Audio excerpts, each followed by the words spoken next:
Assam competitive এক্সামত অসমৰ সত্ৰসমূহৰ ওপৰত যিকোনো এটা কুৱেশ্যন আহে আৰু সেইকাৰণে আজি আমি ইয়াৰ ওপৰত আলোচনা কৰিবৰ কাৰণে লৈ আহিছোঁ কিছুমান কুৱেশ্যন আৰু তাৰেই প্ৰথম কুৱেশ্যনটো হৈছে আউনীআটীৰ সত্ৰ ক'ত অৱস্থিত সকলোৱে ইয়াৰ উত্তৰ জানে শুদ্ধ উত্তৰ হৈছে মাজুলী মাজুলী শালমাৰা মৌজাদাত অৱস্থিত জয়ধ্বজ সিংহৰ দিনত কি হয় স্থাপন কৰা হৈছিল আউনীআটী সত্ৰ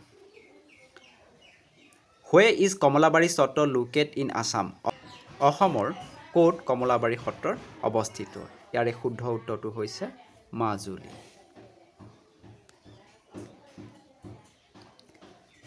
খতৰা সত্ৰ ক'ত অৱস্থিত ইয়াৰে শুদ্ধ উত্তৰটো হৈছে দৰঙত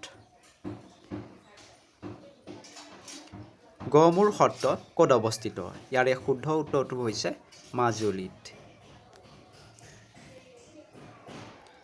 কোনখন সত্ৰৰ নাম প্ৰথম অৱস্থাত বৈকুণ্ঠপুৰ আছিলে ইয়াৰে শুদ্ধ উত্তৰটো হৈছে দক্ষিণপাট সত্ৰ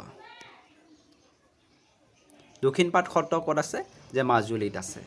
চাৰি ৰাজ সত্ৰৰ ভিতৰত এক অন্যতম চাৰি ৰাজ সত্ৰ কি আউনীআটী সত্ৰ দক্ষিণপাট সত্ৰ কৰুৱাবাহী সত্ৰ আৰু গড়মূৰ সত্ৰ থুৱাইহাটা বেলগুৰি সত্ৰ কোনে প্ৰতিষ্ঠা কৰিছিলে শংকৰদেৱে নহয় জানো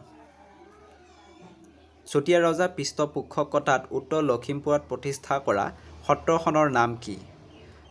ইয়াৰ শুদ্ধ উত্তৰ হৈছে খামৰা সত্ৰ অপশ্যন বি নিকামূল সত্ৰ ক'ত অৱস্থিত ইয়াৰে শুদ্ধ উত্তৰটো হৈছে শোণিতপুৰত পাটবাউসী সত্ৰ ক'ত অৱস্থিত ইয়াৰে শুদ্ধ উত্তৰটো হৈছে ক'ত বৰপেটা নহয়নে ভক্তদেৱে কাৰ ওচৰত শৰণ লৈছিল ইয়াৰে শুদ্ধ উত্তৰটো হৈছে দামোদৰদেৱ বৰদুৱাৰ ক'ত অৱস্থিত ইয়াৰে শুদ্ধ উত্তৰটো হৈছে নগাঁও আলিপুখুৰী হয়নে নগাঁও আলিপুখুৰী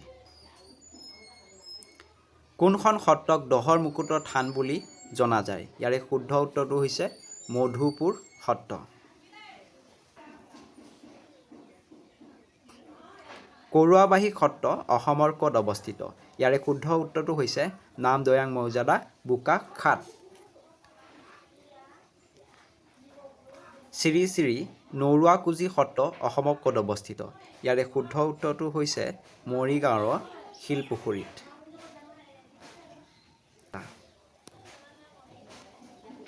সুন্দৰীদিয়া সত্ৰ অসমৰ ক'ত অৱস্থিত ইয়াৰ শুদ্ধ উত্তৰটো হৈছে বৰপেটা আজিৰ অন্তিমটো কুৱেশ্যন ভাৰত বাংলাদেশৰ সীমান্তত থকা প্ৰসিদ্ধ সত্ৰখনৰ নাম কি ইয়াৰে শুদ্ধ উত্তৰ হৈছে সত্ৰশালাৰ সত্ৰ বেকগ্ৰাউণ্ড শব্দৰ ভিডিঅ' বনোৱাত যথেষ্ট সমস্যাৰ সৃষ্টি কৰিছে সেয়েহে আজিলৈ ইয়াতে এৰিছোঁ লগ হ'ম এক নতুন ভিডিঅ'ৰ সৈতে নতুন আলোচনাত